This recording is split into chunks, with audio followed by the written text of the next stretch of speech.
Hi guys, welcome back to our YouTube channel my education support. तो मैं हूँ अनामिका और आज हम पढ़ेंगे अकरेंस ऑफ मेटल्स के बारे में, जो कि है मेटल्स एंड नॉन मेटल्स की काफी इंपॉर्टेंट टॉपिक। ओके, तो चलिए बिना लेट की स्टार्ट करते हैं। अकरेंस ऑफ मेटल्स को स्टार्ट करने से पहले इसके बारे में जान लेते हैं। अकरेंस मतलब होता है इंसिडेंट या इवेंट, ठीक है। तो मेटल्स के साथ कौन कौन से ऐसे इवेंट हो रहे हैं मेटल्स को उसके प्योर फॉर्म में पाने के लिए, उसी को हम समझेंगे।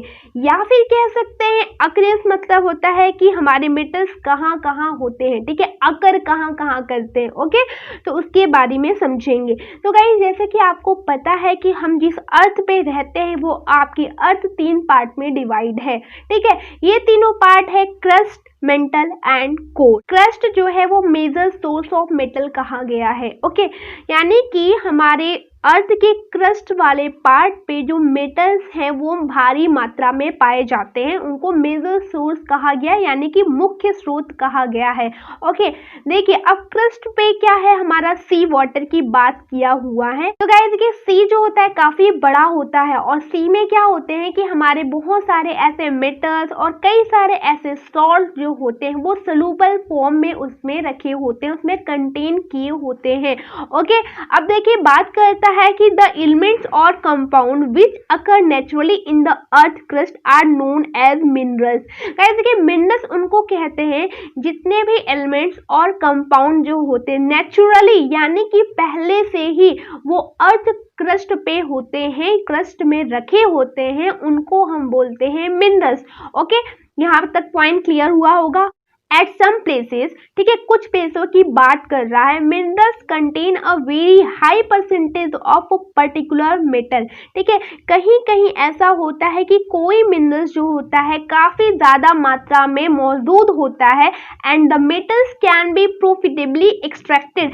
एक्सट्रैक्टेड के बारे में समझते हैं। देखिए, एक्सट्रैक्शन वर्ड जो है आपको काफी ज्यादा इसमें मिलेगा। तो एक्सट्रैक्शन मतलब क्या होता है कि जब भी किसी अनडिजायर्ड सब्सटेंस से हम डिजायर्ड सब्सटेंस को लेते हैं, उस प्रोसेस को क्या बोलते हैं, एक्सट्रैक्शन। तो गाइस देखिए, यहाँ पे बात किया है कि किसी भी प्लेस पे जब भारी मात्रा में हाई परसेंटेज में किसी पर्टिकुलर मेटल को पाने की क्षमता है तो वहां से जो एक्सट्रैक्शन होता है वो प्रॉफिटेबली होता है, यानी कि काफी प्रॉफिट होता है। Okay, this minerals are called ores. ऐसे मिनरल्स को हम क्या बोलते हैं, ओर्स बोलते हैं। और गाइस, ओर्स जो होता है ना वो रॉ फॉर्म में होता है, ठीक है, यानी कि जो भी हमारे डिजायर्ड मटेरियल्स हैं, डिजायर्ड सब्सटेंस है, जिस भी चीज से वो एक्सट्रैक्टेड होते हैं वो हमारा होता है ओर। ओके, और जो हमारे डिजायर मटेरियल्स या एलिमेंट्स जो हमारे उससे निकलते हैं वो हमारे लिए काफी ज्यादा प्रॉफिटेबल होते हैं। तो चलिए अब हम बात करते हैं एक्सट्रैक्शन ऑफ मेटल्स के बारे में। एक्सट्रैक्शन में क्या है कि इसके पहले आपको जानना ये ज़रूरी है कि रिएक्टिविटी सीरीज क्या होती है, जो कि मैंने पिछले वीडियो में आपको बताया। और अगर आप वो वीडियो नहीं देखें तो मैं लिंक जो है डिस्क्रिप्शन बॉक्स में डाल दूंगी, आप वहां से देख लीजिएगा। ओके, तो देखिए यहाँ पे बताया हुआ है कि you have learn about the reactivity series of metal. Fine, having this knowledge, you can easily understand how a metal is extracted from its ore. तो guys देखिए, ये बात इसलिए बोला हुआ है कि अगर आपको रिएक्टिविटी सीरीज के बारे में पता है तभी आप समझ पाएंगे कि कौन सा मेटल आपका कंबाइंड फॉर्म में हमारे अर्थ क्रस्ट पे जो होता है अवेलेबल होता है और कौन सा मेटल फ्री स्टेट फॉर्म में वो घूमता रहता है। तो ऐसे कई सारे रीजन है जिसको आपको जानना जरूरी है और वो रीजन आप रिएक्टिविटी सीरीज से ही समझ सकते हैं। The metals at the bottom of the reactivity series are the least reactive, ठीक है। जो भी मेटल्स आपके रिएक्टिविटी सीरीज के बॉटम में एग्जिस्ट करते हैं वो लीस्ट रिएक्टिव होते हैं, है ना, यानी कि वो किसी से रिएक्शन जल्दी नहीं करते हैं। Okay, they are often found in free state. वो ज्यादातर किस फॉर्म में फाउंड होते हैं, फ्री स्टेट में फाउंड होते हैं, बिकॉज वो लीस्ट रिएक्टिव होते हैं तो वो जल्दी किसी से रिएक्ट नहीं करते हैं। ओके, इसलिए वो क्या होते हैं, फ्री स्टेट में ज्यादातर मिलते हैं। तो गाइस देखिए, यहाँ पे एग्जांपल दिया हुआ है, जैसे गोल्ड, सिल्वर और प्लेटिनम। ठीक है, ये रही आपकी रिएक्टिविटी सीरीज। और यहाँ पे बताया हुआ है कि गोल्ड, सिल्वर और platinum and copper are found in the free state. ठीक है, बिकॉज ये क्या होते हैं, लिस्ट रिएक्टिव एलिमेंट्स हैं, इसलिए ये फ्री स्टेट में हमें मिलते हैं। Copper and silver are also found in the combined state as their sulphide और ऑक्साइड ओर। ओके, कॉपर और सिल्वर, ठीक, कॉपर और सिल्वर ये दोनों आपके कंबाइंड स्टेट में मिलते हैं, और वो भी किस फॉर्म में, या तो सल्फाइड ओर के फॉर्म में या तो ऑक्साइड ओर के फॉर्म में। Okay, the metals at the top of the activity series, यानी कि जो आपके टॉप में है एक्टिविटी सीरीज के, देखिए सोडियम, पोटेशियम और कैल्शियम, मैग्नीशियम, एल्युमिनियम, ये सारे क्या हैं, ये रिएक्टिव एलिमेंट्स होते हैं। ठीक है, ये रिएक्टिव मेटल्स हैं, they are never found in the nature as free element. Guys देखिए, ये फ्री स्टेट में इसलिए नहीं होते क्योंकि जो रिएक्टिव होता है वो तो ज़्यादातर क्या करता है कि किसी से भी रिएक्ट करके और साथ में ही चलता है। तो ये क्या होते हैं कि कभी भी अकेले नहीं मिलते हैं, ये हमेशा गैंग में मिलते हैं। ओके, यानी कि ये कंबाइंड स्टेट फॉर्म में मिलते हैं।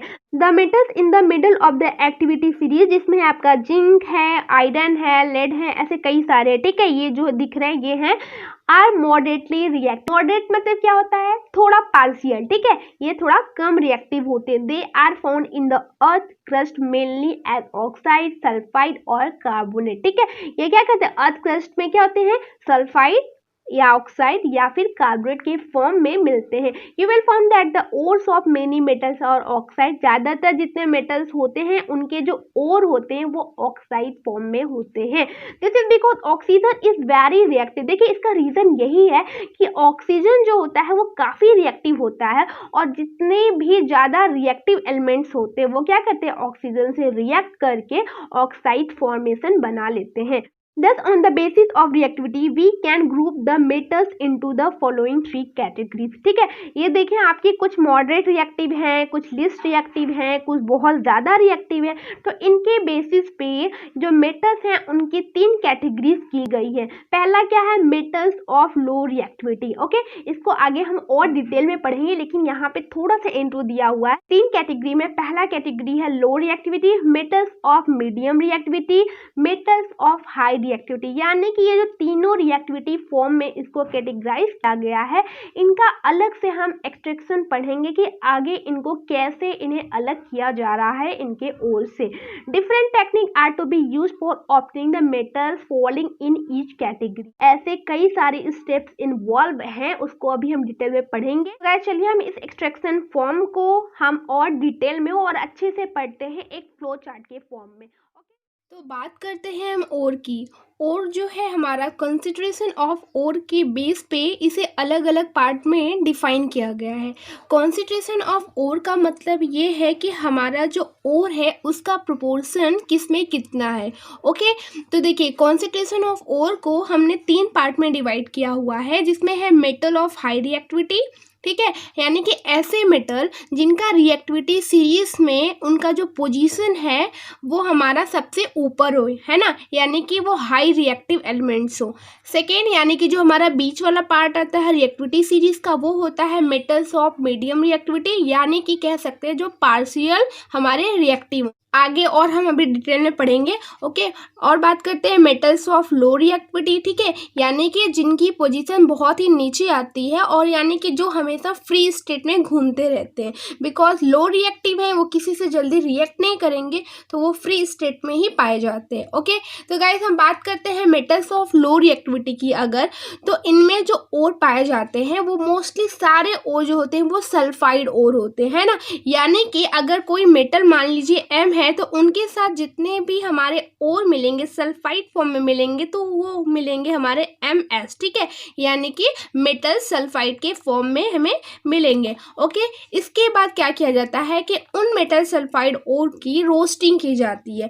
रोस्टिंग इन द सेंस क्या है कि हमें उस मेटल को, यानी कि उस मेटल ओर को हमें क्या करना पड़ता है, हीट करना पड़ता है, और वो भी मेल्टिंग पॉइंट से कम में। लेकिन एक बात याद रखिएगा कि वहाँ पे हमारा एयर या ऑक्सीजन प्रेजेंस होना चाहिए। तो अगर हम रोस्टिंग को अगर डिफाइन करना चाहें, हीटिंग ऑफ मेटल, यानी कि जितने भी हमारे सल्फाइड ओर के मेटल हैं उनको हमें हीट करना पड़ता है बिलो मेल्टिंग पॉइंट, यानी कि उन मेटल सल्फाइड ओर का जो मेल्टिंग पॉइंट है ना उससे बिलो ही हमें उन्हें हीट करना पड़ता है इन प्रेजेंस ऑफ एयर या फिर कह सकते हैं ऑक्सीजन। ओके, अब हमारा जो सल्फाइड ओर है अब हमें यहाँ पे जो देगा वो देगा, क्योंकि ऑक्सीजन के प्रेजेंस में उन्हें हम हीट किए तो हमारा मिलेगा यहाँ पे मेटल ऑक्साइड मिलेगा, और मेटल ऑक्साइड को फिर से हम जो हीट करेंगे तो हमें मिलेगा मेटल। ओके, अब हमारा प्योर फॉर्म मिल चुका है और इसके बाद हम क्या करेंगे उस मेटल की रिफाइनिंग, और ये हमारा बिल्कुल काम वाला मेटल जो हमें चाहिए था वो हमें मिल चुका है। चलिए अब इसका एग्जांपल एक देख लेते हैं। तो गाइस देखिए यही हमारे एग्जांपल हैं जो कि लोअर रिएक्टिविटी में आते थे, बिकॉज इनको अनरिएक्टिव इसीलिए बोला गया क्योंकि वो लो रिएक्टिविटी उनकी है, और यहाँ पे हमें हीटिंग की बात किया था क्योंकि हमें हीट देना पड़ता है उन्हें हमें प्योर फॉर्म में पाने के लिए। ओके, ये जो है मर्क्यूरिक सल्फाइड है, यानी कह सकते हैं ये हमारा सिनाबार है इसका नाम है। ठीक है, उनको हम ऑक्सीजन दे रहे हैं यानी कि एयर के प्रेजेंस में हीट कर रहे हैं। जब एयर के प्रेजेंस में हमने हीट किया तो हमने बोला था ना आपको कि मेटल ऑक्साइड मिलेगा, तो ये मिल गया हमारा मेटल ऑक्साइड, और साथ में हमारा सल्फर डाइऑक्साइड जो गैस है वो निकल चुकी है। ठीक, अब इसके बाद हमें फिर से हीट करना पड़ेगा बिकॉज हमें क्या चाहिए प्योर फॉर्म ऑफ मेटल चाहिए, लेकिन हमारा इसके साथ यहाँ पे ऑक्सीजन है तो इसको हटाने के लिए हमें फिर से उन्हें हीट करना पड़ेगा। ओके, फिर इसके बाद हम क्या करेंगे इस मेटल ऑक्साइड को फिर से हीटिंग करेंगे, तब जाके हमें मिलेगा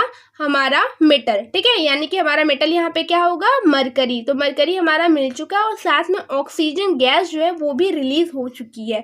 ओके, तो चलिए देखिए एक ऐसा और एग्जांपल है जिसमें आपका कॉपर सल्फाइड की बात किया है, इनको भी वैसे ही ठीक ऑक्सीजन के प्रेजेंस में हीट करेंगे और उसके बाद हमारा मिलेगा मेटल ऑक्साइड और साथ में सल्फर डाइऑक्साइड। ठीक है, सल्फर डाइऑक्साइड तो गैस है वो रिलीज हो चुकी है और हमें चाहिए अपना प्योर मेटल, तो फिर से हमारा जो ये कॉपर है यही चाहिए हमें। तो गाइस देखिए जब हम इसको क्यूप्रस सल्फाइड के साथ हीट करेंगे इस क्यूप्रस ऑक्साइड को, हमें क्यूप्रस सल्फाइड के साथ फिर इसलिए हीट करना पड़ा बिकॉज यहाँ से ऑक्सीजन रिलीज नहीं होने वाला है अकेले। ओके, इसलिए हमें सल्फर की जरूरत पड़ेगी जिससे वो ऑक्सीजन के साथ बॉन्ड बना के, यानी कह सकते हैं कि यहाँ पे हमारा हो रहा है डिस्प्लेसमेंट रिएक्शन। और साथ में आप अगर देखें तो यहाँ पे ये जो है यहाँ पे जाके ऑक्सीजन को रिलीज कर रहा है यानी कि रिडक्शन हो रहा है। ठीक है, और साथ ही साथ यहाँ पे ऑक्सीडेशन भी हो रहा है बिकॉज यहाँ सल्फर के साथ ऑक्सीजन जो है हमारा ऐड हो रहा है। ठीक है, तो हम इसको लिख सकते हैं ऑक्सीडेशन है, यानी कि रिडॉक्स रिएक्शन का भी एक तरह से एग्जाम्पल है। तो डिस्प्लेसमेंट के साथ यहाँ पे रिडॉक्स रिएक्शन भी हो रहा है, वो सब तो बात अलग है, लेकिन हमारा जो कॉपर जो हमें चाहिए था वो हमारा प्योर फॉर्म में मिल चुका है। तो गाइस वीडियो को यहीं पे एंड करते हैं और आगे के टॉपिक को हम नेक्स्ट वीडियो में कंटिन्यू करेंगे। और अगर आपको इस टॉपिक से रिलेटेड कोई भी डाउट हो तो आप हमसे कमेंट सेक्शन में पूछ सकते हैं। और अगर आप हमारे चैनल पे नए हैं तो हमारे चैनल को सब्सक्राइब कीजिए, वीडियो को लाइक कीजिए और अपने दोस्तों के साथ खूब शेयर कीजिए। फिर मिलते हैं हम एक धमाकेदार वीडियो के साथ, तब तक के लिए bye bye and take care.